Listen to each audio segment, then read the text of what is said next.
CV বা resume পাঠিয়ে চুপচাপ বসে আছেন, তাহলে এই ভিডিওটি আপনার জন্য। সিভি পাঠানো মানে শেষ না, আসল খেলা শুরু হয় সিভি পাঠানোর পরে। 90% লোক এখানে কিছুই করে না, কিন্তু আপনি যদি 4টি জিনিস করেন তাহলে নিজেকে সরাসরি শর্টলিস্ট হওয়ার সম্ভাবনা তৈরি করতে পারেন। 1. ফলো আপ মেইল পাঠান। আপনি যেই কোম্পানিতে মেইল করেছিলেন সেই কোম্পানিতে 2-3 দিন পরে সংক্ষিপ্ত, বিনয়ী এবং কাস্টমাইজ একটি মেইল পাঠান। এই একটি মেইলের কারণে পুনরায় আপনাকে রিক্রুটার রাডারে ফিরিয়ে আনতে পারে। 2. যে হায়ারিং ম্যানেজার বা এইচআরকে মেইল পাঠিয়েছেন তার লিঙ্কডইন প্রোফাইলে গিয়ে কানেক্ট দিন। শুধু কানেক্ট দিলেই হবে না, তাকে একটি পার্সোনাল মেসেজ করে রাখুন। যদি পেশাদারভাবে কানেক্ট করতে পারেন তাহলে তারা একবার হলেও আপনার প্রোফাইলটি ঘুরে আসবে। 3. নিজের প্রোফাইল আপডেট করুন।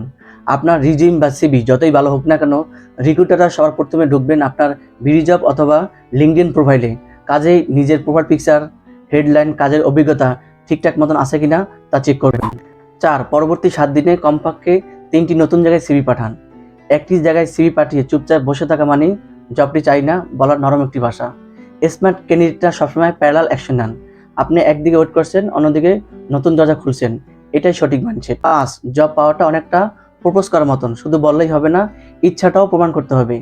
তো আজকের মতন এখানেই শেষ। লাইক, কমেন্ট, শেয়ার এবং সাবস্ক্রাইব করে সাথেই থাকুন। আল্লাহ হাফেজ।